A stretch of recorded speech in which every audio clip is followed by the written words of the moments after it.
the intersection of performance product that performs at a really high level, but also like from the lifestyle side, it looks really good. And just like makes you feel awesome when you put it on. Like, I think it starts with that. And she would say, like, all of the product that she's creating starts with such deep insights from the running community. Are you running a marathon? Oh my god, I could never run a marathon. You sure about that? My god, a marathon is like 42 kilometers, 26 miles. I don't understand those people. That used to be me, but not anymore. Welcome to the Marathon Podcast. My name is Christian Warwick, aka Warwick Runs on different platforms. Really happy to have you here and super grateful to all of you listening because the last month or two, the podcast is just really, I don't know if blown up is the right word or right term to use, but it's definitely changed and it's much bigger than it has been. Really, really appreciate that. And I do need your help because now this is taking up so much of my time and I need to be able to justify this in terms of my client work and everything else that I do for work. And I would love to do this closer to full time. So please share this podcast with your friends, share it on social media, tag the Marathon Podcast or Warwick Runs when you're out on a run listening to the podcast. Give the podcast a review. That would make it much easier for me to just keep putting in the work and the effort and prioritize this podcast as much as I want to do myself. Because after all, this is just something that I'm doing for fun. I'm having so much fun with it. But if I'm going to be able to keep doing 3 episodes a week and maybe more at some point, I think that I will need to find a way to justify it more, if that makes sense. I did a VO2 max test earlier this week. That was a fun experience. I also had a lactate profile test. I think maybe I mentioned that in the last episode, but I did, and I made a video on it. I think that could be useful for people who are not super familiar with a VO2 max test. And also, I thought it would be cool to see what a 247 marathon equals in terms of VO2 max. That was something that I was personally very curious about. And I'm also going to do another test when I get closer to Valencia just to see where I'm at and the improvement that I have.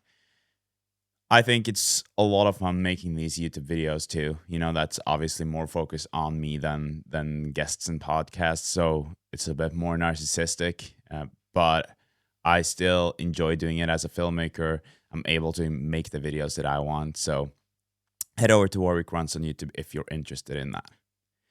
Today, we're having a great guest with us. I had so much fun talking to Tim Rossi today, or in this episode.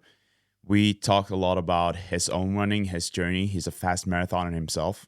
He also has quite, I don't know, makes me a little bit emotional when I hear his story. He's talking about his dad who sadly passed away and running for him. And yeah, I think it's really special to hear. I appreciate him being so open about it. And I also love his approach to running. Really curious to see how he can do in Chicago with a bit of a different approach. Obviously, Tim Rossi is a fast runner, but he also has a big role in the fact that Bandit is what it is today. Bandit is a big running brand in the running space these days.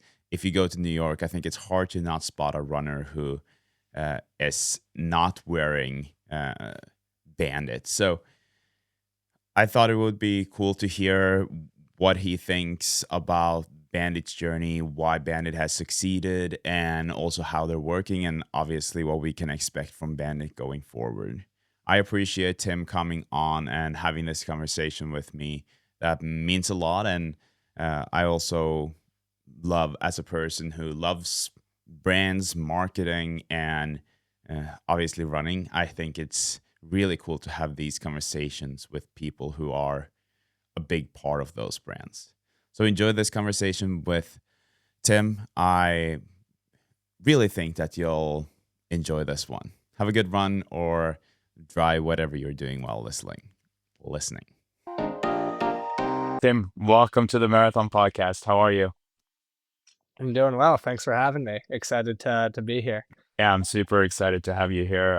I think that If there's one thing that I spent more money on than running shoes lately, it's Bandit, and obviously I had Joe Greer on a couple of episodes back, and it's partly his fault, but I also think it's partly your fault. So, but I appreciate it.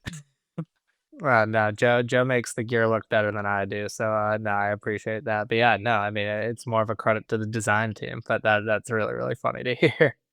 Yeah, before we dive into all of it, obviously I'm making a Bandit reference immediately here. Why don't you present yourself to the listeners so they know who we're talking to today? Yeah, no, probably an important one as well. I think has a few different hats for sure. But Tim Rossi, coming out of New York City, great to be here. I work at Bandit, formerly worked at Nike, very active in the New York City running community, and thankfully have had the opportunity to meet and connect with a lot of really awesome people throughout the running world, which is awesome, and probably one of the reasons that we're sitting here today, which is really really cool, and probably one of the reasons that all those other professional accolades as well are a real thing at this point. So it's mostly all credit to everyone I've met along the way. But yeah, excited to be chatting.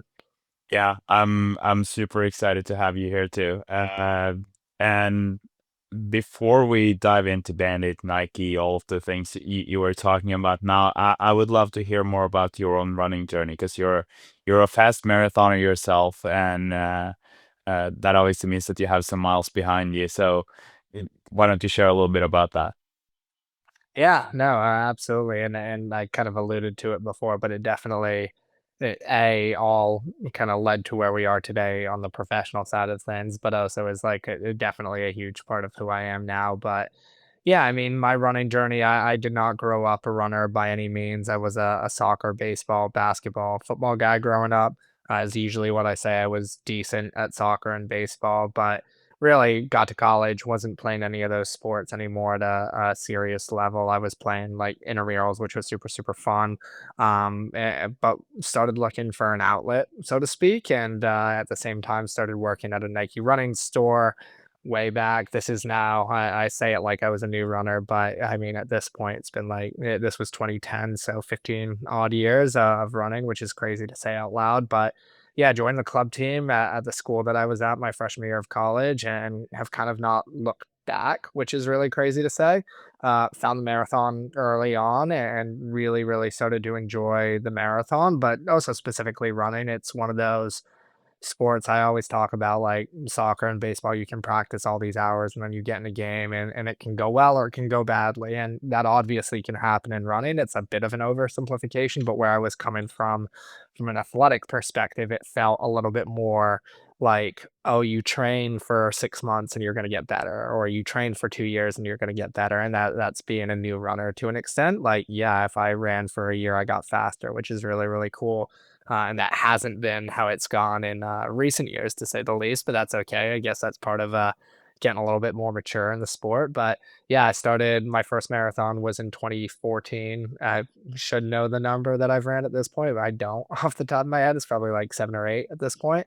But yeah, I've ran the New York City Marathon a bunch. I've ran 231, which is great and really annoying at the same time. I ran 231, like 19, maybe I think it was exactly that, but ran that in 2018 at the New York City Marathon. It is my PR to this day, which is unfortunate. I've been trying to break 230 in the marathon for a few years at this point, so still trying to do that, which is super, super fun. But I also like to think that I have dabbled in a bunch of other distances and try and keep it fun at the same time. So still enjoying it, still doing it. But yeah, have like throughout all of that, obviously those are all of my like personal selfish running pieces, but I've definitely been able to be embraced by the running community in New York. And then, like I was saying, kind of meet so many people across the world, so many really awesome individuals that were able to help guide me along the way, were willing to answer a lot of stupid questions that I had really early on with running and to this day have with running. And it just makes it really, really special. So having been in it for a while now, I love to think that there's a little bit of wanting to help grow the sport still, whether it's personally or professionally. So absolutely super passionate about that. It's part of the Lost Boys stuff, which I'm sure we'll get into as well, but really passionate about that side with running as well. And Yeah, super, super fun, but definitely still have those, like, personal competitive goals, let me say, because running 2:29 doesn't mean anything on the global scale of running, but for me, it would mean something, which is really, really fun with the sport. Yeah, I agree with you. That's also something that I appreciate a lot. I was thinking about, I did a marathon on Saturday, and the last like 40 minutes, what got me through was thinking about that happiness that I would feel after, not just because I was done, but also the pride of like performing well and reaching my goals. And that's when I realized that this is so nice because I'm doing this for myself. I'm obviously stoked to tell other people about how fast I ran, but at the end of the day, it's for myself, and that is a very nice feeling in this world of social media and kudos and all of that. So I totally see what you what you mean. But Yeah. I assume that since you've been running for, like you said, 15 years, was it? And Yeah. how would you say that running has changed your life?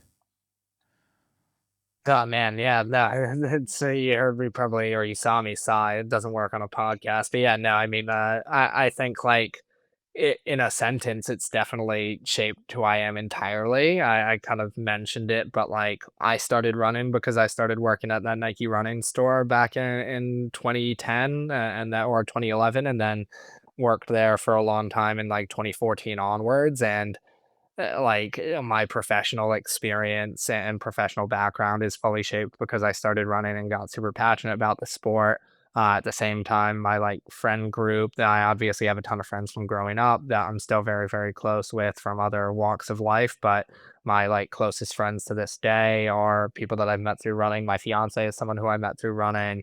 And it just like has become a huge part of who I am as a human being across all of it. And that's like really cool. It's something that I chose. Obviously, when like your entire life is connected to something, it can get overwhelming at times, but I would never trade it for anything different. I think it's really, really fun to be in a spot that you're super personally passionate about and be able to work in that space, to be able to have personal connections within that space and really like just be able to go through it all as well. I think that the like connection between running and life or the metaphor of running as life is a very real one. I feel like Kipchoge has bars about this all the time, but it's just the ebbs and flows that happen in running. It's the same thing that you experience in life, and you can zoom in or zoom out. But like even the marathon that you're talking about that you just ran, I'm sure there were positive and negative touches, and that's kind of how life goes as well.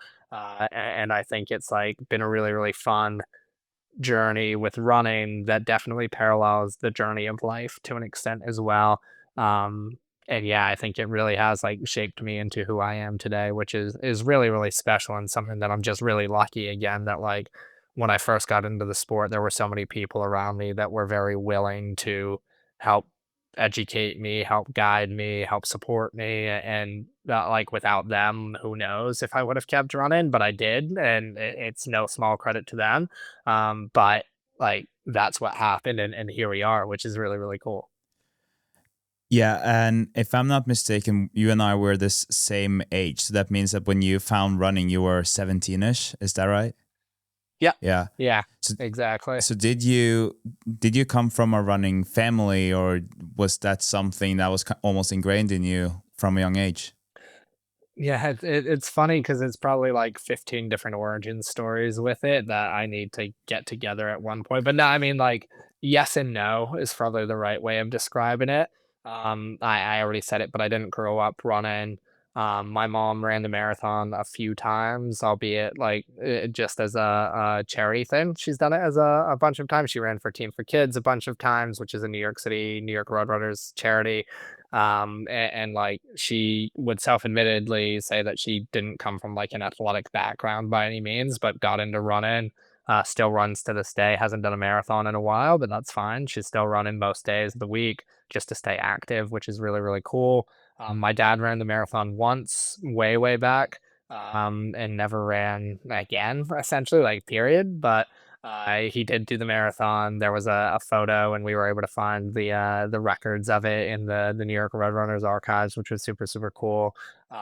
So like it not necessarily like ingrained running family, I would say, but yeah, I do have memories as a kid of like going to the New York City Marathon to go and cheer for my mom. I think she must have done it probably when I was like 10 or 12 for the first time, and then did it a bunch of other times. So that was really, really fun. But I also had like no idea what it was really about at that point. So yeah, it was really, really cool. And definitely like always had the idea in my mind because I knew that my parents had done it. I'm like, oh, the New York City Marathon would be a cool thing to do because both of my parents had done it at one point.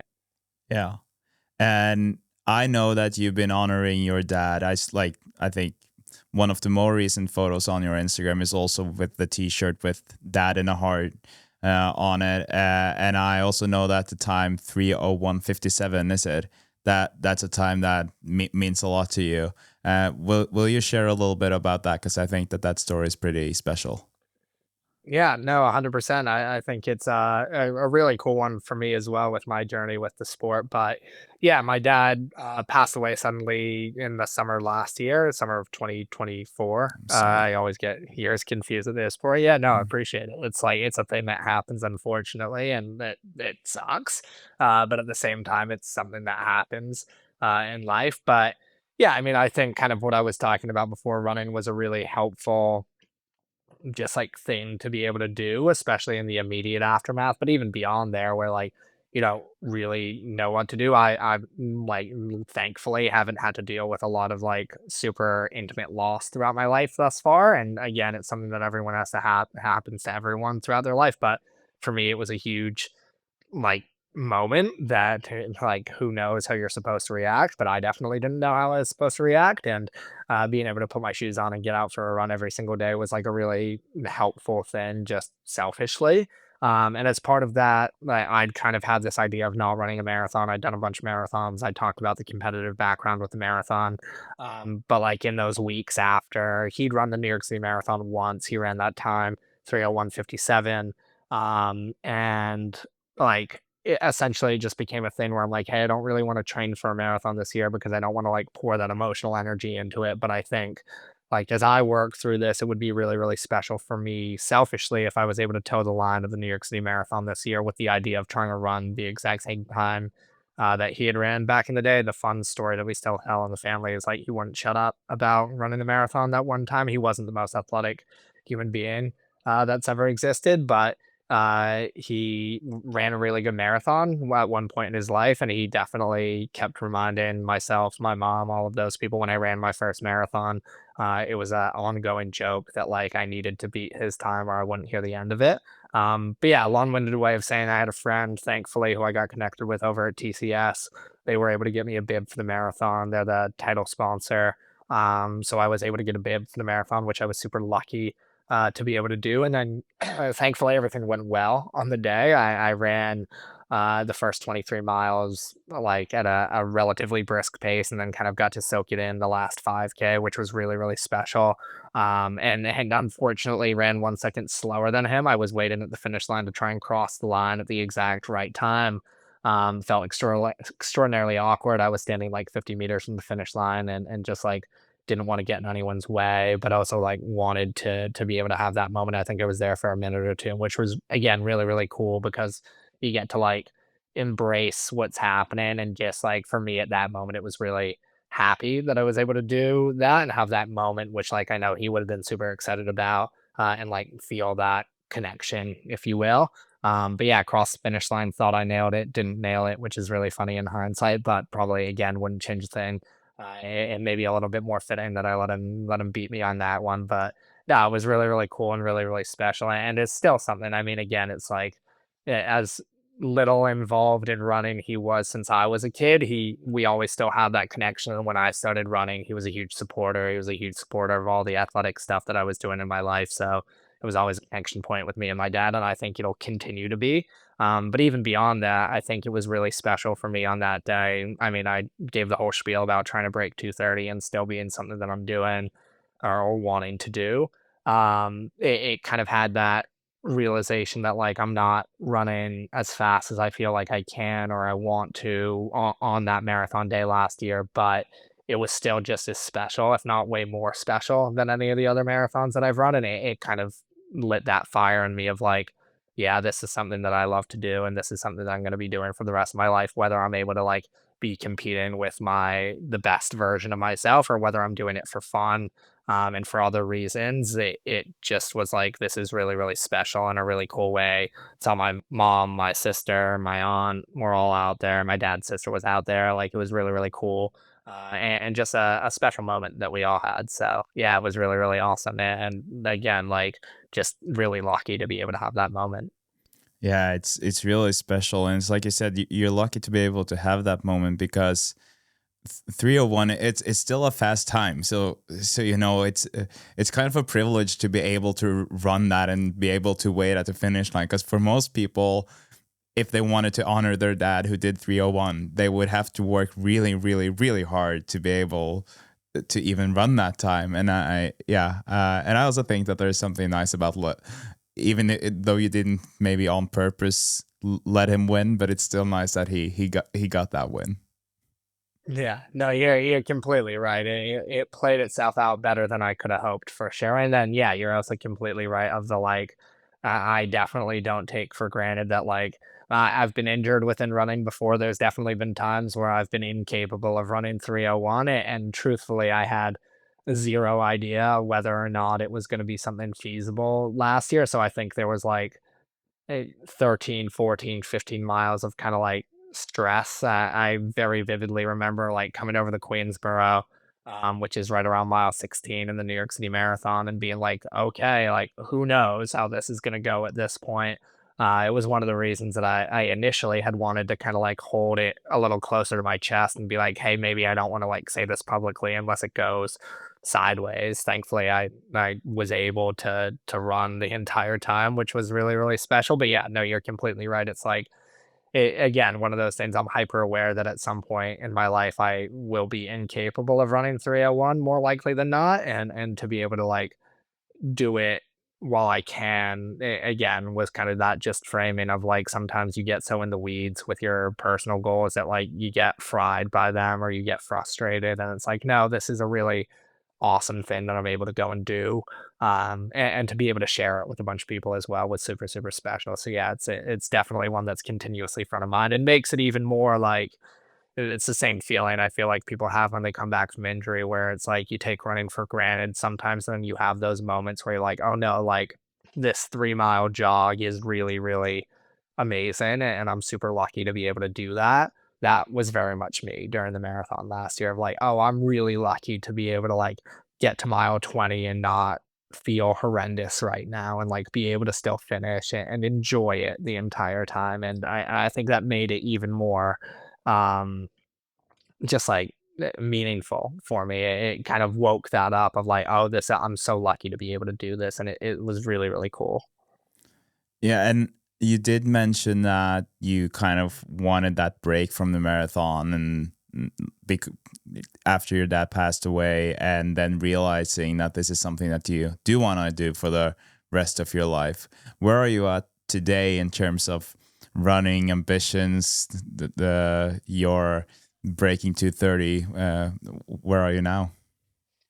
It's a great question that I'm probably gonna have a vague answer for, unfortunately. No, and part of the like thinking for what it's worth was I'd done a few marathon blocks in a row before my dad had passed, and like that's where I was just like, I need a break from this, and then obviously things changed. But this past year, it's kind of been that approach to an extent. Still, I did some indoor track stuff. The idea kind of being like, if we step away from the marathons for a little bit, can I get a little bit sharper, a little bit faster, find some of the leg speed that I maybe gotten away from for a little bit. So did that in the winter. And right now I'm ideally training for the Chicago Marathon. I say ideally because the idea has been to like stay fit, but not necessarily marathon train. I did a relay race called Hood to Coast, which I do pretty much every year with my group, the Lost Boys, which was super, super awesome. That was at the end of August. And the idea has always been like, we'll stay generally fit through Hood to Coast and then kind of like ramp up for these 5 weeks into the Chicago Marathon and see if that works a little bit better. And the logic behind it, my coach, there's this guy who I've been working with for a few years now, which is super, super helpful because it's just an external voice that we bounce ideas off of each other and work super collaboratively, which is really, really awesome. But both of us kind of had this feeling that maybe we'd gone into the last few marathons a little bit overfried. We did a little bit too much in training, and felt like maybe had left the race in training, so to speak. So the idea is kind of like swing the pendulum back in the other direction. Ideally, it's not we're super fit and we're just holding on at this point. It's like, no, we're getting better every single day. And ideally, we're going to be able to go to Chicago and take a shot at 2:29. I think I keep prefacing it by like, I want to do Chicago because I want to go there and I want to run fast. And if for whatever reason we don't think that I'm in that sort of shape, we'll either adjust the goals or we'll adjust the race. But yeah, I mean, the idea right now is very much to go to Chicago. I keep prefacing it like I ran a workout this morning and it went decently. So I'm feeling a little bit more positive than I was a week ago. But it's also a lot easier said than done. I have to keep reminding myself, like, no, this is the plan. We're in the plan right now, instead of what's happening occasionally where I'm having those panic moments of like, shit, I need to go and do like a hard 20 miles or a big 22 miler, which again is the exact thing that we're trying to not do this go round. The last few marathon builds that I had, we did a very big like 20 miles with 18 miles of really high quality in there, or 20 miles of quality within a 22-mile run. And we just think we overcooked it, which in hindsight is so easy to say, but when you're in it, it's very hard to realize. So hopefully it goes well. But yeah, the idea is Chicago right now. So we've got like 4 weeks, which is great. So we'll see how that goes. But it's very interesting what you're saying because I had Ingrid Christiansen on. I don't know if you know you're familiar Yeah. with the name. Yeah, I mean she was her her results are like I mean she's from Norway. I'm from Norway, and I was still amazed when I was reading through her results again. The amount of times she won London and New York and Boston and world records and all of that. But what she was saying was that way too many runners are leaving too much with the long run. You know, like they're just burning off everything they have kind of Yeah. and then you get to the race and then you're not even close to racing as fast as you should based on those long runs.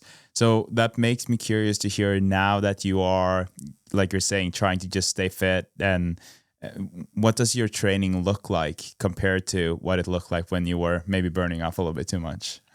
Yeah, no, it's a really, really good question. I mean, and I don't think there's too much that's drastically different. The biggest thing I think that we've changed is the long run specifically. We were pretty focused on the long run was a quality long run, mostly miles at marathon pace. So when I'm using those specific examples, that one that comes to mind very quickly is just like, again, that 22 miles. I did a mile warm up and essentially ran 20 miles at marathon effort and then a mile cool down. And like that's huge. And I'd never been doing stuff like that. But there was also this level, which is also, I think, in hindsight, the mistake that we were making. But I vividly remember when I ran my marathon PR in 2018. I was coming off of series of injuries, but like I'd trained really consistently and really well for a year and a half.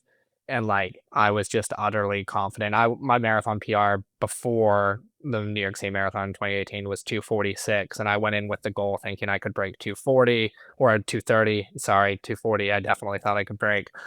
Blew up a little bit in the last 3 miles, but like not substantially, and ended up running 2:31. But I remember like this confidence that I had going into that race that like, no, like I know my PRs don't indicate it, but I think I can run 2:30 right now just based on what I'm doing in training. And that was the reality. And it wasn't because I was doing anything ridiculous in training. I just felt really good about what I'd been doing consistently. And I think the last few years, especially as I've gotten more and more removed from that PR, has been like chasing confidence for confidence sake to an extent, and to exactly what you were saying. I think that's led to a little bit of like wanting to do stuff in training that I can look at on paper and be like, that's a really good workout versus the actual purpose of training, which is to just get better. So sometimes those two things align, but oftentimes they don't. And I think it was a little bit because I'd lost some of that like confidence in my own ability to an extent. So I was trying to do things that would instill in my mind within me utter confidence that I can do it. And like, yeah, logically, if I can go run 20 miles and training at marathon pace, I should be fine to run 20 miles at marathon pace on race day. And ideally, I can go another 10K and like be good. But that's not how it works, unfortunately. So, yeah, the biggest change, especially with the like last year before this little special block, if you will, leading into Chicago, it's been shorter long runs. I think like 90 minutes to 100 minutes has kind of been where we're at. Not running them ridiculously fast either. I like to go and like what I describe as run hard during a marathon, but not like marathon pace, just feel like I'm running the whole time. So for me, that ends up being like 6:30 to 7:15 pace, depending on the day. I'll run a lot of my easy runs at like an 8-minute mile. The kilometer conversions are hard for me in my Yeah, no, mind, you're so good. You're apologies in good. advance. Most of the listeners are from the States, so you're good. That's helpful. Yeah. Sometimes I need the kilometer splits. I did Berlin back in the day, Yeah, and they didn't have yeah, the mile markers and yeah. needed those. But yeah, it's like you're still running relatively hard and like getting a good distance in the time, but nothing crazy. And now that we're ramping into this marathon training, it's maybe a little bit of a pivot. Like the workout today was a 5-mile tempo and then a 3-mile tempo after a 5-minute jog. So like a lot more volume than what we've been doing, which is a lot of stuff on the track, but slowly just like incorporating more specific work, but again, not overdoing it by any means. Um, so I'll probably like end up running maybe a 16 miler, maybe an 18 miler, probably not going much beyond that, and definitely not more than like 5 to 10 miles of marathon pace stuff within there. And I'm very curious to see. I do think like, again, it's something I need to keep saying to myself, but it is like, instilling in myself the belief that it's possible based off of that work. But again, like I ran a mile PR indoors in March, I think it was, and like I haven't PR'd in a while, and that was really really cool to do. And then I ran. There's a 10K I do every summer, and I ran faster in that. It's always hot and humid and hilly, so it's kind of like it's not a PR race, so to speak, but like I ran that same 10K the summer that I ran the New York City Marathon PR in 2018, and I ran faster this year than I did that time. So it's like, oh, well, things are going well. So, right, just continuing to lean into those like positive indicators, if you will, while trying not to overdo it, I think is a big thing. And for me, I kind of mentioned it in 2018, coming off of a series of injuries. I would describe myself as like a relatively low volume runner. I'm probably running between like 50 miles a week and 60 miles a week right now. It will ramp up inevitably with some of the long runs getting a little longer, but nothing crazy. And that's mostly because I've had a few stress fractures over the years and stuff like that. So thankfully, I'll say it out loud as I knock on wood, but have gotten away from some of that injury stuff recently and built a little bit of consistency, which is really, really good. Yeah, this is interesting because I do talk to a lot of runners on this podcast, and obviously some of them are very high mileage runners, and some of them are lower mileage runners. And what would you contribute like your success as a runner? Like, how did you get to that fast of a marathon? What would you say were your secrets, kind of? Yeah, I mean, I will preface by saying that I'm hyper aware that like there's so many people that are so much better than me. So like, who the hell cares what I think? But I'm still gonna say what I think, which is great. But no, I think for myself, um, when I have felt at my best with running, I came from a pretty heavy strength training background. When I stopped playing the other sports competitively and got to college and started running, like anyone who gets to college, you like start maybe running and you maybe start going to the gym. And I had a roommate in college who was a power lifter, and I would go and lift with him. He was way stronger than I was, but it like forced kind of this like heavy lifting on me, which was really, really cool. And something that I absolutely love and continue to love. It's something that I need to get back to a little bit more. And something that I say all the time. I used to be able to squat a lot more weight than I could, but I think that really kept me healthy for a period of time, which allowed me to stack the training that I needed to be good. But then at the same time, the other thing that I think I'm really good at, and again, I'm hyper aware of the position where I'm in, where it's me competing with me. I'm not trying to win Olympic golds. I'm not trying to make money off of this thing. I'm really just like trying to run the best that I can. But staying healthy has been huge for me, and being consistent. And what that has meant for me has been really scaling volume in a meaningful way when I first started running. And when I entered that period of a few different stress fractures, I was the like naive young guy who was reading all these articles about people running like 100 miles a week. And I was like, oh, cool, I should be doing that. Like, I had no idea that you could break a bone running too much at the time, which is so stupid to say in hindsight, but like that's where I was. And I definitely did that. And I wasn't running 100 miles a week, but was like running 80 and working a retail job and being on my feet a lot. And I inevitably just doing too much. And I think more recently, like just foundationally focused on the workouts and the quality days and then letting the easy days kind of fall in and not chasing numbers, so to speak, but really doing what I need to do to feel good for the days that are quality and then be able to get enough volume in. So not sacrifice the cart for the horse, so to speak. I think that's been really, really important for me in recent history. And I mean, even when I ran my marathon PR, again, it wasn't anything ridiculous in terms of mileage that I was stacking at that point either. It was a lot of doing what was right, listening to my body, measuring the efforts, and then just like not worrying about, hey, can I string 3 really good weeks together? It was like, no, 3 months, 6 months, a year and a half. And that I think is truly like I had 3 stress fractures or reactions in a row. I shut things down, and then it was, like, middle of 2017 that I was like, "Hey, I'm not gonna do any races. I'm just gonna start training again," and I trained all the way essentially to the New York City Marathon in 2018, not doing anything ridiculous and obviously ups and downs, but I had that year and a half of consistency and quality work, and I was able to go and crush a marathon for myself because of that. And that was, I think, what like the secret sauce, so to speak, was just being as consistent as possible, which again is something that I'm continuously trying to do right now, while also recognizing that, like, hey, if I run 50 miles a week for 2 years and I'm healthy, maybe I can bump a little bit more because obviously, like, there's just very clear science that more volume is going to help, but in my opinion, not more volume at the sacrifice of health. Like volume is only as good as it can be if you're going to be able to stay healthy and do it consistently. So just trying to be as intelligent about that as possible has been really, really helpful for me.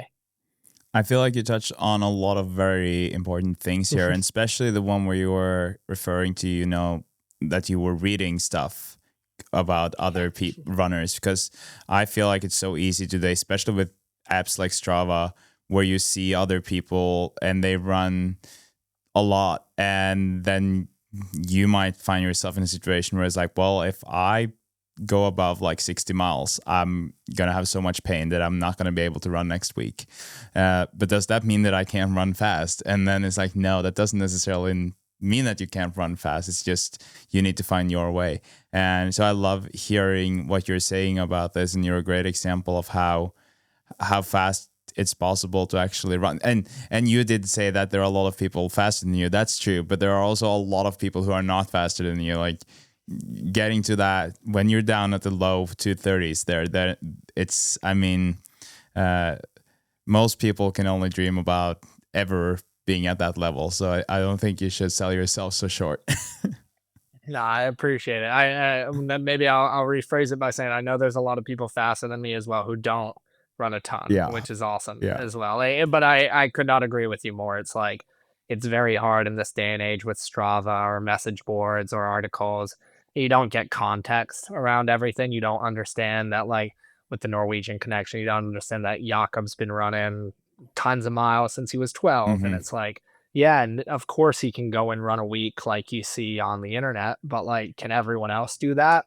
He's got such a lifetime of history behind him that like it's hard. The same way that like if I open up Strava, I can see a run from a friend and it's awesome. And sometimes I can be like, damn, they they did way more than I did today. But that's the most obvious example in the world where like I don't know what they did the day before. I don't know what they did 2 days before. I don't know what they're doing tomorrow. And it unfortunately took me a very long time to be in the sport to like not get stuck in what other people are doing and really like hone in on yourself to an extent.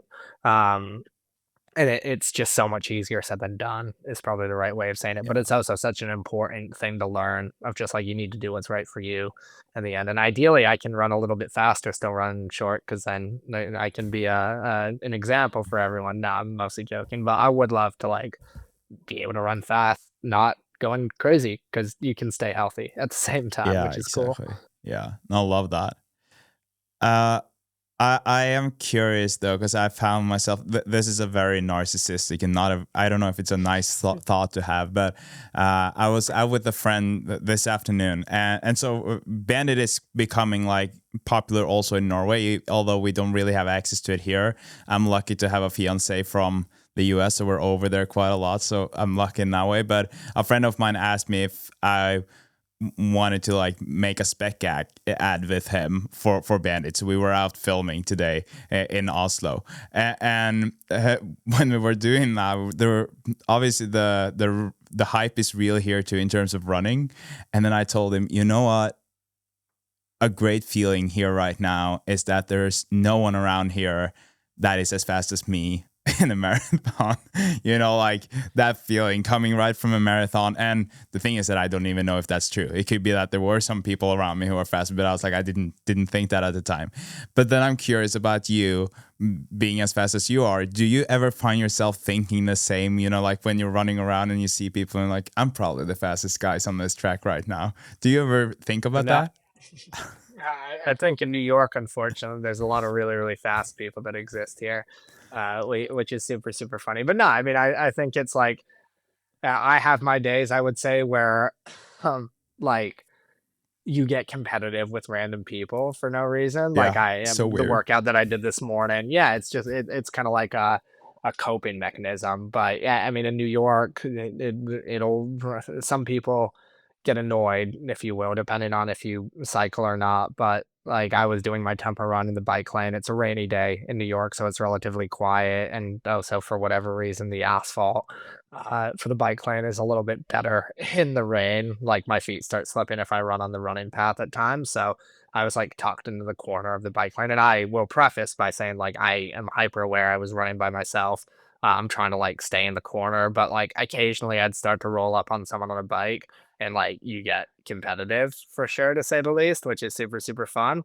But yeah, I mean at the same time, I think like one of the really cool things in New York, and this even goes back to like the Nike days, if you will, but like you get to brush shoulders. It's one of the coolest things in running, I think, where there's not a lot of like I've been super lucky to meet a bunch of people who are professional runners, Olympians, medalists, whatever, and like there's not a lot of ego in the sport, which is cool, and like it can motivate you to get out the door at days to like fire yourself up, like, hey, I want to like be one of the faster people in New York. When I ran my marathon PR, I was living in Brooklyn at the time, and New York Roadrunners does a like fastest person in the borough award, and that year I was the fastest person in Brooklyn, which was Awesome. awesome. And like Yeah. one of the cooler things that I have sitting somewhere on like one of the shelves in the apartment, and like stuff like that fires me up some days. But more than anything, I think I get more like inspired by and motivated by the community out there. It's actually I'm forgetting that this happened this morning as well. But like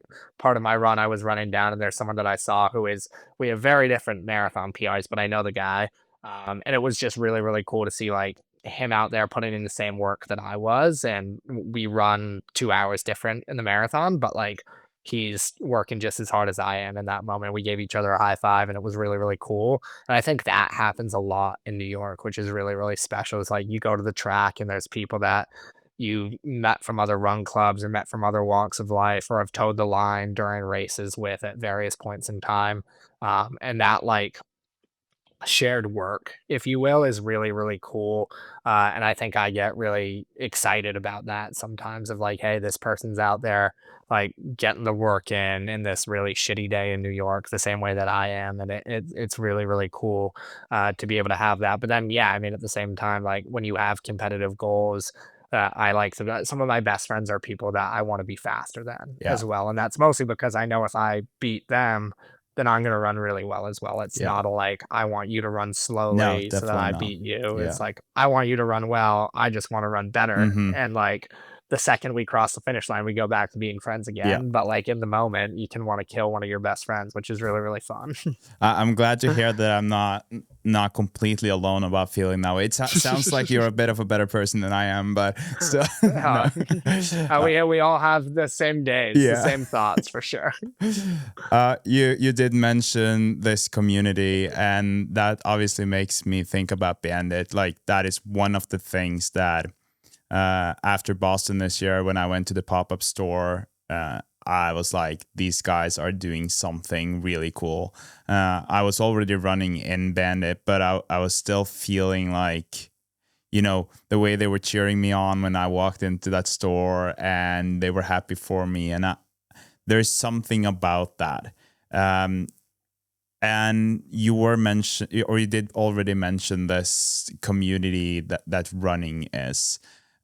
And before we dive into like the specifics of Bandit, I'm curious to hear about like how you, because you talked about your running, but how did you become such a part of this community that running is? And I'm assuming that maybe Nike was your first step into that, but would love to hear a little bit about that and how you've found your way to Bandit eventually. Yeah, no, I mean, it actually is the perfect intersection of a story to say the least. But yeah, I mean, exactly what you said kind of hit the nail on the head. And I would say it was more so the people that were around me. I started working at that Nike store. And when I very specifically in 2014, I moved back. I'm born and raised in New York, but I moved back from college to New York, and was working at the store more while I was in school still. But started just like other people in the store were started to introduce me to different parts of the New York City running community, and it's a credit to the team at Nike and to the store hires as well that they were able to find people who were really fabrics of the New York City running community. But that's where I don't know, it's like a series of name drops, if you will, but like got exposed to the Orchard Street Runners and the Midnight Half, got exposed to Bridge Runners, got exposed to Black Roses back in the day, We Run Uptown, some of these community groups that were really doing running differently, which was really, really cool for me, to be exposed to just be like, hey, like running is different than maybe what I thought it was. I, not being a runner, didn't really know what like running was outside of maybe the like cross country team in high school or the track team in high school. And to see that there was this group that was kind of doing it in New York City in a slightly different way, in a way that felt really, really cool in the way that they approached it. But then also in the community aspect of it as well was super, super enormous for me. And that got me super excited. I often talk about New York as one of those cities that you can kind of get like lost if you don't find your people. And for me, I just got really lucky that I had all of these coworkers and friends that were exposing me to this community of people within the running community that ultimately became super, super close with. I started pacing with the Nike Run Club, got to meet more people through that, founded the Lost Boys with a person that I worked with, and got to grow that and grow our friend network and grow our community through that. And then more than anything, just like I've always wanted to stay connected to the New York City running scene and with the individuals that make New York City running so special. I was kind of saying it before, but like those are the people that inspire me all the time. It sounds like a really cheesy and cliche thing to say, but like the Josh Mox and Hector Espinals who founded We Run Uptown, doing something so amazing for their community with so much purpose, it's really special and it's really, really cool to see. And they've changed so many lives through their work, or even like Mike Sace and Bridge Runners and like it's crazy to think what running would look like if these people hadn't invested so much of themselves into the running community. And there's tons of other people who have done that, and like whether they're conscious of it or not, just shaped everything about running. Like, I mean, there's more OGs in New York. Jesse Zappo's a huge person in New York who's really like driven the running community forward. I'm gonna forget a bunch of people, so I'm gonna stop saying names. But all to say, like that continuously inspired me, continuously made me want to feel connected to running, and then also just like inspired me to want to do more and more work within the running space to help it continue to grow and try and like support that growth as much as possible, which I always think is an important one. Of like the running community exists without brands and with brands, and the people that do it best, and a ton of people do it in a really, really amazing way, but they're really supportive of that community at large, it's been cool to see the like global spider web out of New York as well. And again, those like connections where you can go to a race in Berlin, or we can get connected via Instagram. And it's like it's such a small world in the end, and everyone is so friendly and willing to chat, and just really, really awesome to have that global connection through the sport. But yeah, that all like really inspired me to want to work in the running space and want to grow into that space, work through a variety of jobs with Nike to an extent. And then most recently with them, I was out in Chicago on the brand marketing team out there. And then this was during COVID, and this is no like disservice to Chicago. Chicago's got one of the most amazing running communities out there. If people aren't familiar, they should be looking at like the 3 Run 2s, the Wind Runners, the Gumbo Fits, the 7 on Sundays, Heartbreak, doing amazing work out there, and a lot of amazing individuals in that community as well. But for me, it was like COVID happened. I knew I wanted to move back to New York, and I essentially did. Um, and then Nike was returning to office. I moved back to Chicago temporarily, and the team was super, super supportive. But essentially, I worked through the Chicago Marathon in 2021, and then my manager and I knew that like I was going to move back to New York and try and figure it out. And unfortunately, there just was an opportunity at the time to move back to New York with Nike. But at the same time, someone I knew through the running community, this guy Tim West, the founder and president of Bandit, had started Bandit as kind of his side hustle with socks, hats, some apparel. He'd shut it down with the idea of turning Bandit into New York City's running apparel brand, and he kind of caught wind that I was moving back at the same time that he was trying to grow this new company. And thankfully, the stars aligned, and I was able to come over to Bandit as I moved back to New York City and got started there, which was really, really cool. But I mean, I think even with what you were describing with Bandit immediately, what makes us special a lot of the time is just like how ingrained in the fabric of the community we are. And a lot of the team is just so active in the space. And even those who aren't runners themselves just have a huge amount of respect for the running space. And I think that's super, super important. And that doesn't mean that it doesn't exist anywhere else. It's just like we are so connected to the New York City running community, that I think we're able to really connect on a deep, deep level and continue to try and grow with the community as much as possible, which is super, super exciting. But yeah, we've been over here for I mean, we just had our 3 year since like rebranding anniversary, which is crazy to say out loud because and Tim said it, so I'll steal his words, but it feels like it's been like 10. But it's so fun, and it's really fun to be able to go to like the Boston marathons, the Chicago marathons. There's a team that's over in Copenhagen right now, and then going to go to Berlin after, and just like continue to connect with the global running community that we want to continue to grow with as well. And it's really special as well to hear like what you're saying. And when we started in the office, it's like I would have thought that people in Norway would be rocking Bandit, but like here we are, which is crazy and really cool at the same time. Yeah, and I agree with you on the it feels like 10 years because I it feels like Bandit is so established, like there I feel like if you're a runner, and obviously I'm heavily influenced by US runners and having family in the US, so I see it everywhere, whether I'm out running or I'm on social media, but it's still most brands would have to spend so many years on getting that position in the market, right?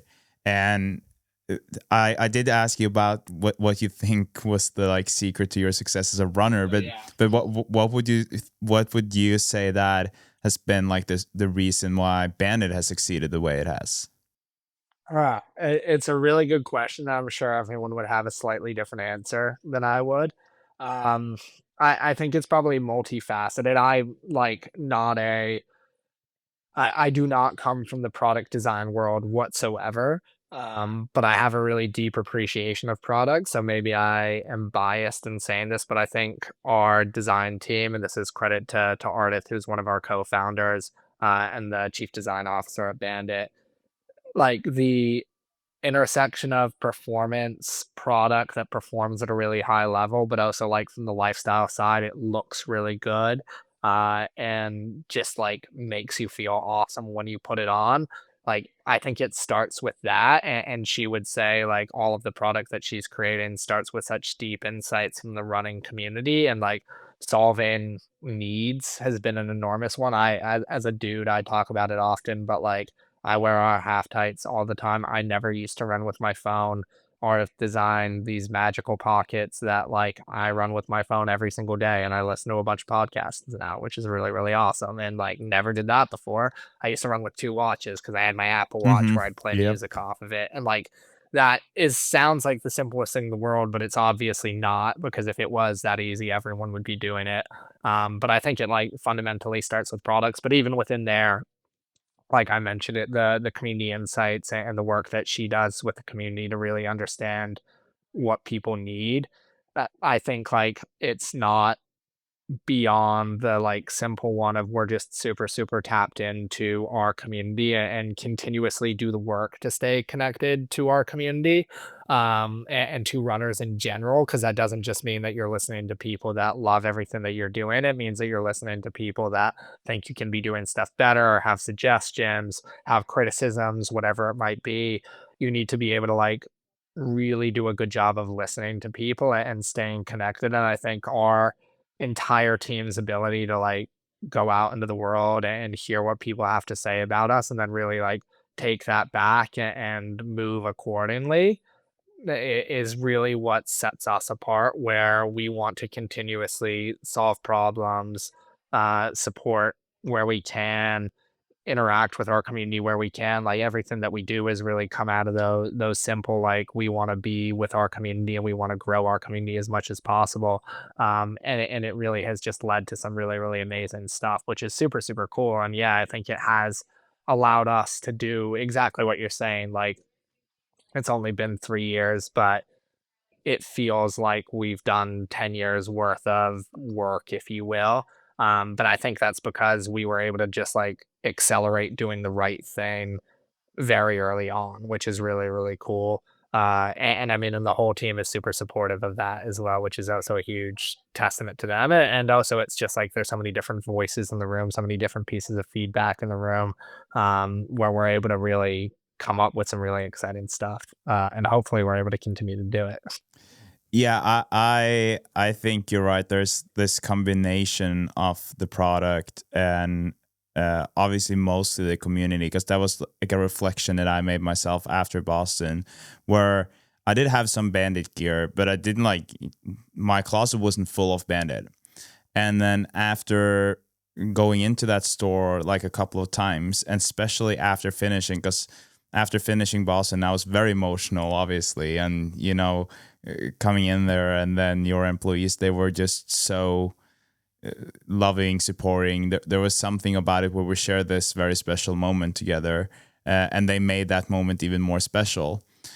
And so that in combination with, you know, the other day in Oslo, I saw a couple of people wearing Bandit, and I was like, they're definitely not Norwegian, because it's not here as much yet. Like there are a few products. So, and I would never ever with any other product walk up to them and be like, "Hey, love your Bandit gear," and they're like, "Oh, hey, yeah," and he was from Maine and she was from San Francisco, and then we started talking about Bandit, and then we had something in common, and I was like, this is a great way. Like here we are in Norway, and Bandit is connecting us, you know. So I think that you have the pockets, that's great. You have the style, that's great. But there are so many brands that could do the same thing. Like use Nike as an example. They have great stuff. I'm sure if I ran a marathon, and I would probably be just as happy with my Nike tights, as I would with Bandit. But I would not be as proud, you know, like, or I would not feel like I belonged in the same way to Nike, because that would just be big corporate. And I'm a big Nike fan too, so I'm not trying to say anything bad about Nike, but you know what I'm saying. And I think that what you've been able to do in such a short amount of time, and I also think that it goes back to Tim West, because when I became a Bandit member, I got that little letter from him. Obviously it's not personalized or anything, but it still is like his words, and I could really recognize everything that he said that he kind of wanted Bandit to be back when he started it. That is the feeling that I get when I'm visiting a Bandit store or when I'm opening whatever package I'm getting from Bandit or putting it on. So I think that is very unique and really, really cool. Yeah. No, I mean, everything that you're saying is really, really awesome from our side as well. It's like exactly what you want in the end, which is super, super cool. And yeah, I think it's like it's one of the advantages as well to an extent of like being a small company. You get to walk into the pop up in Boston and like you're gonna meet our entire team face to face, which is really, really special as well, and just different, which is cool. And I think it's like from our side as well. It's also super, super exciting to like make those connections because obviously you sit behind a computer screen half the time or like it's really fun to go and do it in real life and interact with people in real life. And then, like, yeah, exactly what you're describing with Boston. It's obviously super cool to hear, but like everyone in the store knows how special the Boston Marathon is and how special that moment is. And I think that's one of the things that like is really, really cool about the team that those guys have all assembled as well is just like the level of respect and understanding for the sport of running as well. It's like we get it and we want to do what's right and we want to celebrate it with you and that's awesome. But I mean that's also super cool to hear that you just walking up to people in Bandit and being like, yeah, those are sick, where are you from, like it's cool because like yeah, we don't have product everywhere yet and ideally at some point we can, but for now it's like there's a commonality which is really, really special. Yeah, after that conversation, I was like, Bandit they really got the marketing or branding 101 down here because this is like what it's Yeah. all about. When you're able to connect people, then you've done something right. So good job. I'm very impressed. And but there's also something that I've been thinking about because Bandit being so young and you guys obviously, like you said, it's only been 3 years since the rebranding. And with the position that you guys now have or find yourself in, do you ever feel the pressure? Because I mean, you've been kind of an underdog, I would say, for a while, right? And all of a sudden, you are. Maybe you still feel like you're the underdog, but to a lot of us, you're not. You're like one of the pioneers. You read articles about how Bandit is changing the game, how the style of running is changing because of Bandit, and you're always kind of the forerunner in that. Does that add some pressure to you and your team? Yeah, it's a good question. I don't necessarily think that it adds pressure, so to speak, for us because I think I think we often talk about just how like lucky and privileged we are to be in that spot at that point. So like I think the yeah, I think we're aware that the expectations change, which is something that we want to continue to like. We do want that to happen. Like we want people to expect more from us. We want people to look to us and like us continue to meet and exceed that bar that people are setting for us. Because yeah, when you're in year one or where you've made your first product ever, there's a level of forgiveness that the world might have when you get to year three, but people feel like you've been around for 10 years or they don't know that you've only been around for 3 years, like the expectations definitely are different. But I think that's exciting for us because like it's just a really, really amazing spot for us to be. But at the same time, I do think it's always a balance in our mind. And Tim West talked about this recently in just a random conversation that we were having, but like not not wanting to lose sight of where we've come from is really, really important for us because like yes, the expectations change and yes, maybe we're gonna hypothetically like Berlin, Copenhagen, Sydney, whatever, like maybe we can go to those moments and do stuff there that we never would have been able to dream of in 2022 or 2023, which is super, super cool. But at the same time, like we're born out of the New York City running community and we never want to look away from the New York City running community and always want to stay deeply, deeply connected to that group who like have been with us since day one and we are who we are because of them. And there's no forgetting that for us. It's even stuff like Bandit Grand Prix is kind of a way for us to be able to obviously like it's a race. We're putting on a race. People are paying to run the race. But in reality, it's like we all wanted to bring that to life because I was running when the Red Hook crate existed. So when David Trimble and Sharfan approached us, like we want to do that with Trimble Chain as a partner, and we want to bring that to life because we know what it would mean to the New York City wine community, and that's a bigger example. But just continuously staying connected to who we are and where we've come from, while also continuing to raise that bar and do more in the future. I'm super excited about like what we're talking about for the Chicago Marathon, what we'll be doing around the New York City Marathon. It'll be bigger and better than anything we've ever done. But at the same time, I'm just as excited about like making sure that I can send someone a pair of socks who like was an original Bandit member back in the day or whatever it might be, and continuously doing more and more cool stuff for that group. So yeah, a little bit of both, but I think it is just exciting for us, and we're hyper aware that like other people will catch up, other people will try and do stuff that we've been doing, and we need to continue to evolve ourselves, which is always a fun one as well. But in the end, it's just like a bunch of people in a room who are really excited about running and really love this community, and we want to continue to do what's right for them, which is super fun. Yeah, and I would say that you're pretty exclusive in the way that, like, when you're dropping, when there's a new collection.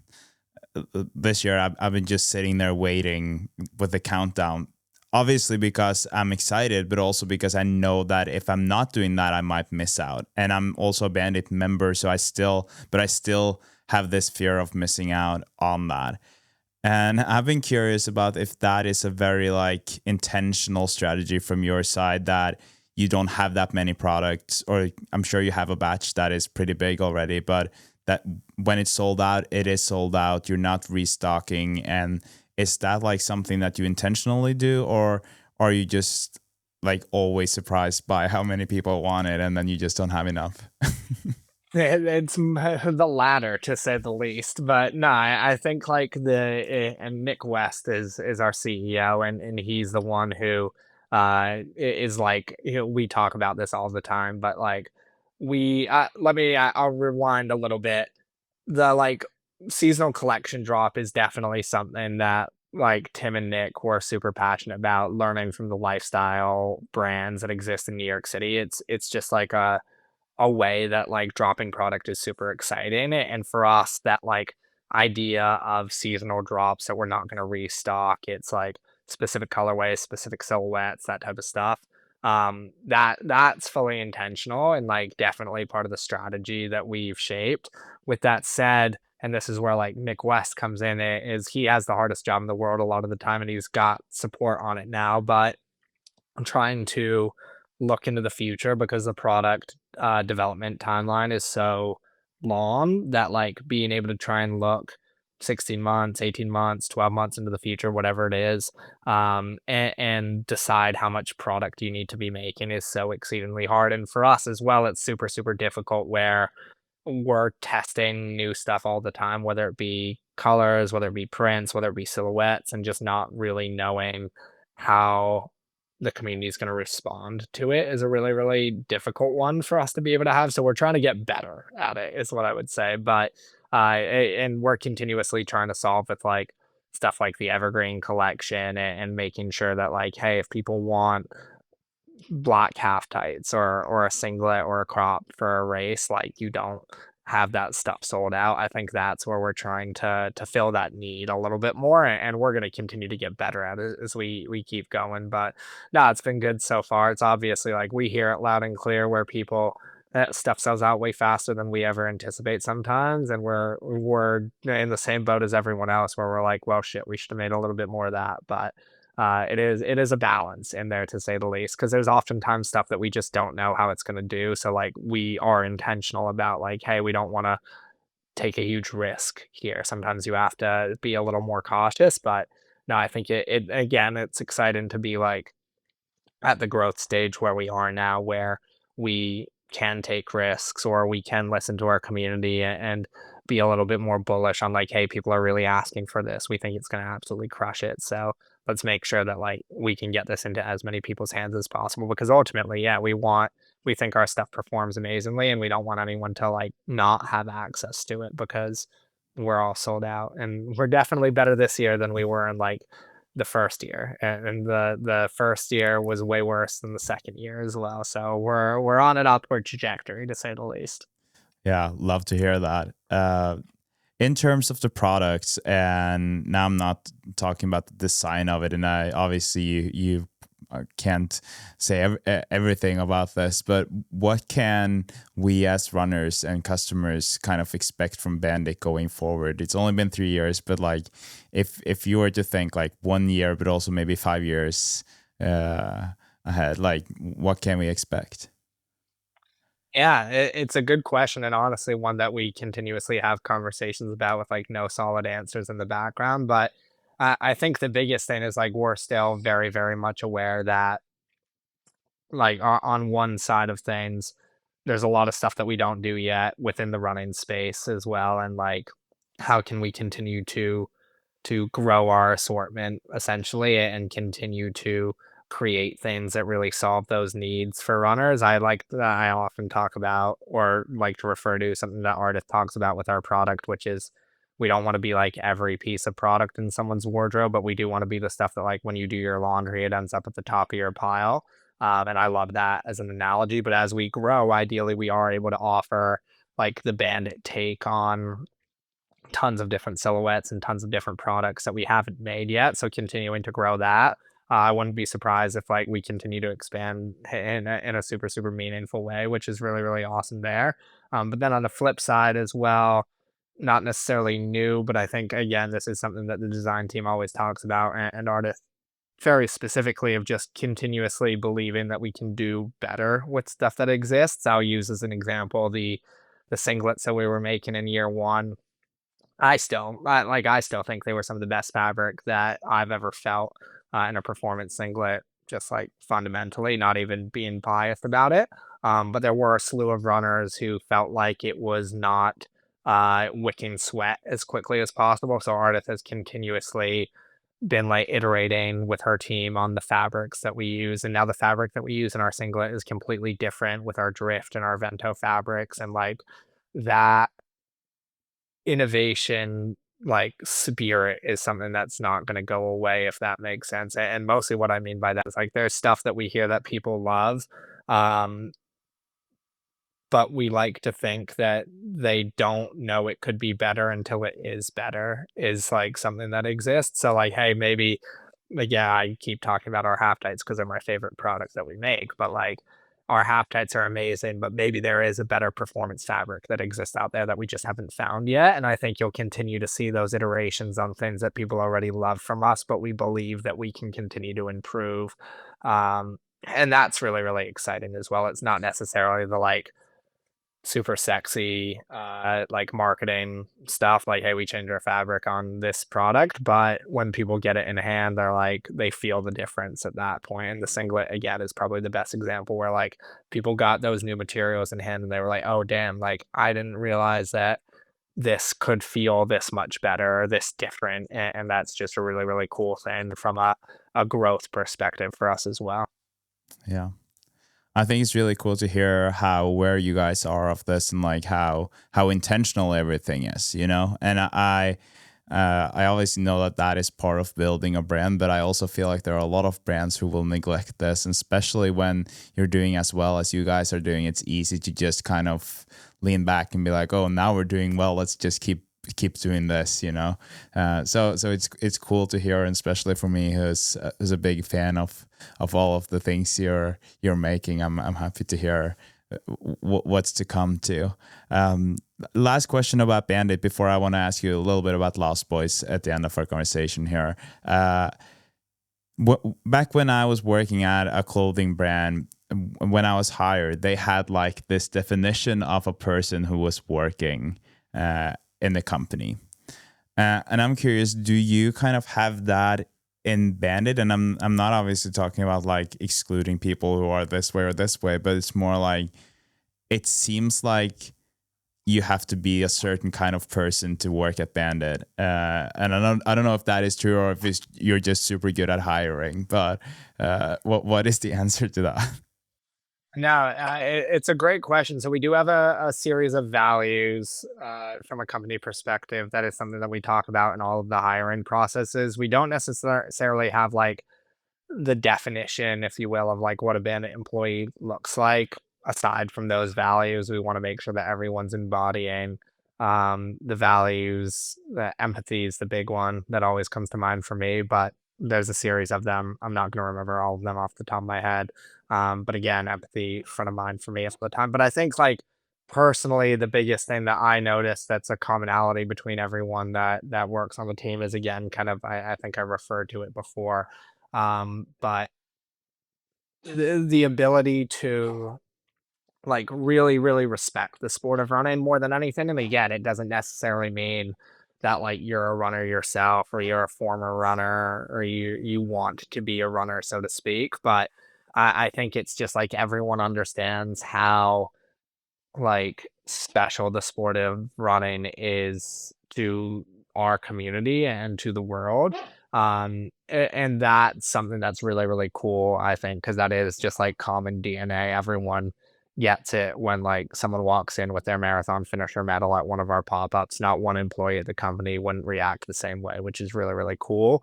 And that's something that I think just makes us super special. So yeah, I don't necessarily think that that's like definitively answering your question, but I do think that's what makes Bandit so special with our employees. And I do think that we do a pretty good job hiring as well, which maybe is luck. It's probably not luck. It's definitely not luck. I'm absolutely not involved in all of the hiring, which is not a problem at all, nor should I be, is maybe the better way of putting it. But like everyone that we brought on board, it's so cool to see that excitement about the company and then the excitement about running as well. And I think that's something that makes it super special.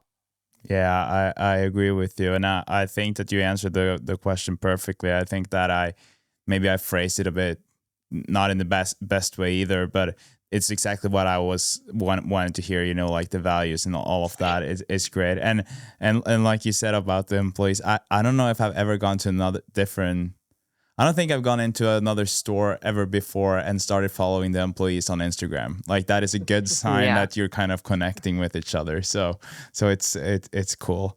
that's awesome.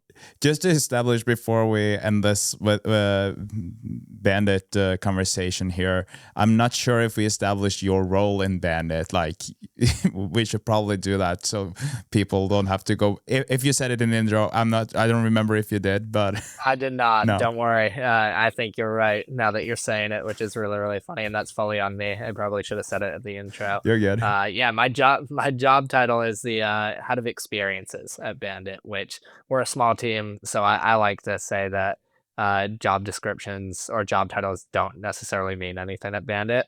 I don't necessarily think our CEO would love me saying that, so we can ignore me. But no, we're a small team. We all wear a lot of different hats.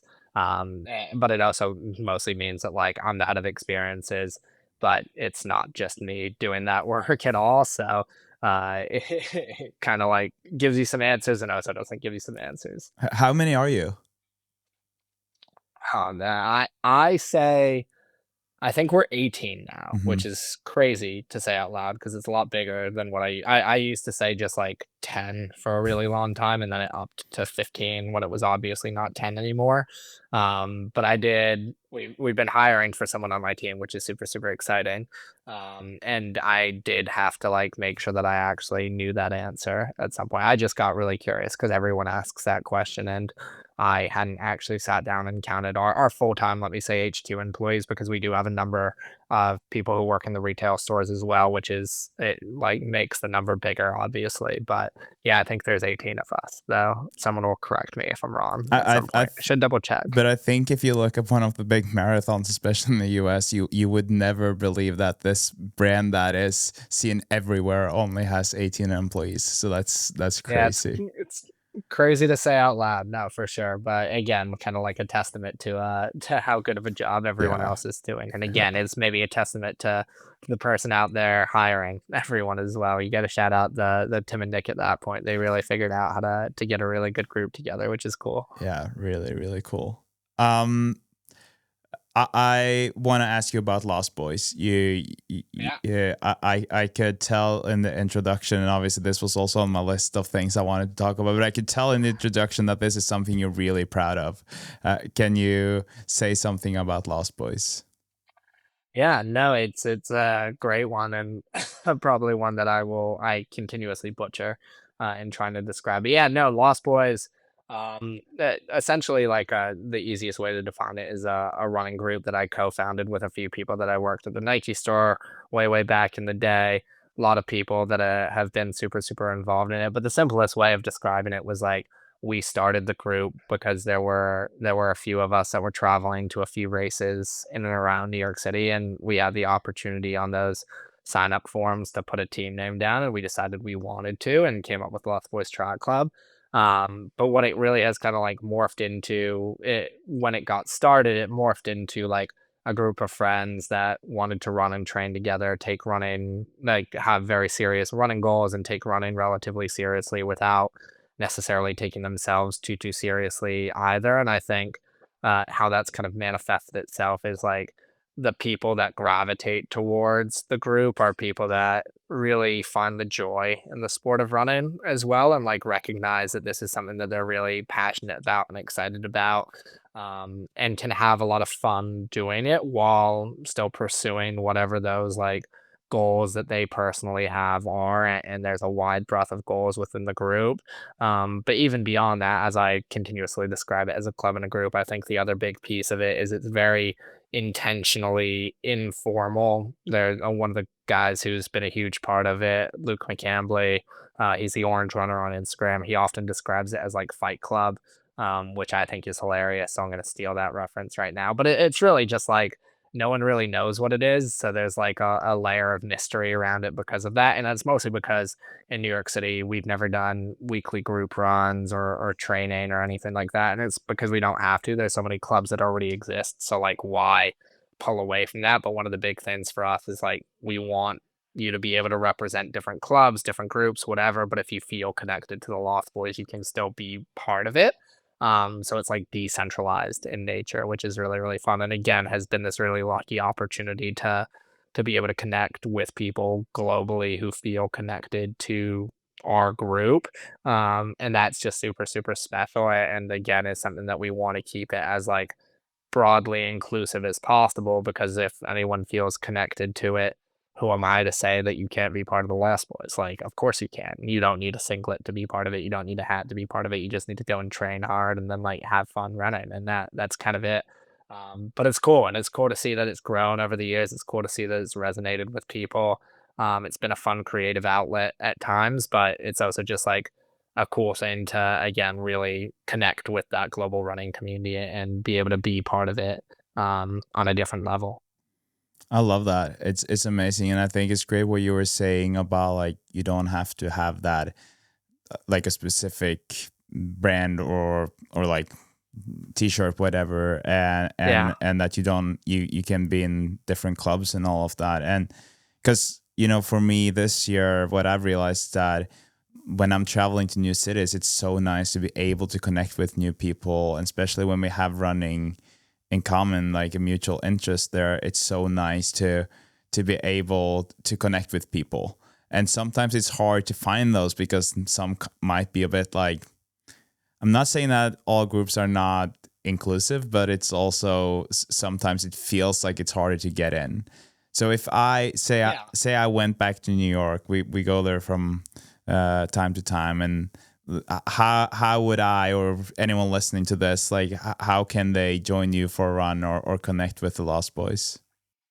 Yeah, if someone's in New York at one of those very few and far between times where we're organizing like public activities, they can absolutely come to those because we'll talk about them. But I mean, the reality is, and it happens all the time, it's just like shoot us a message on Instagram. Honestly, there's always people from the group that are down to meet up for miles or have miles, and I think it's been a really fun way to like yeah, it's not necessarily like a formalized group run, but a lot of us will meet up in Central Park and get miles in or go to the track and get track workouts in. And it's really easy to like, again, I think it's one of the special things with running of like, hey, I've got a hour run. I'm willing to run with anyone. If anything, someone joining me on a run is like great because I'm not by myself, and that's really fun. So if anyone ever messages me and wants to run, or messages anyone in the group for that matter and wants to run, I think we're all genuinely pretty excited about it, which is fun. So yeah, that'd probably be the easiest way to do it because we don't do a good job of like consistently meeting up as a formal group, let me say, but there's always a smaller subset that are doing stuff together. Yeah. Tim, thank you so much for everything you're doing for our community. I appreciate it through Lost Boys and Bandit. And one thing we didn't talk about, and we're going to end the conversation here now, but I'm just going to give you and the team at Bandit some credit for also the unsponsored project, because I think Yeah. it's really cool. People should look it up if they're not familiar with it. But the way you're supporting unsponsored athlete and the way you're doing it, it's amazing, and I love that. So thank you. No, I appreciate that. Yeah, and appreciate the conversation as well. It was a blast. Thank you, and have a good day. Can't wait to see what's next for you with running in Chicago and also Bandit, obviously. So have a good one. You too. Appreciate it.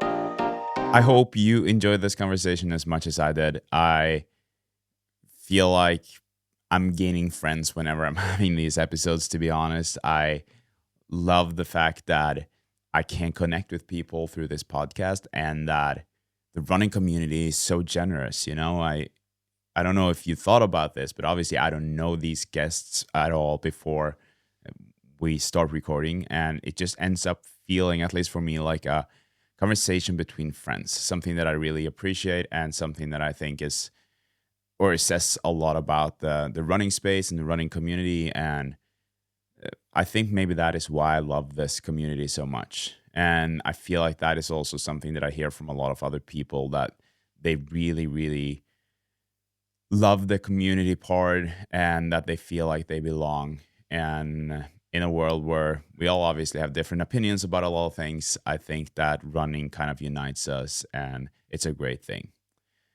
Thank you for listening to the Marathon Podcast. Again, please give this podcast a review if you liked what you heard. And I'll see you in the next one, which will be a podcast episode with Jacob Thompson, one of the fastest marathoners in the US.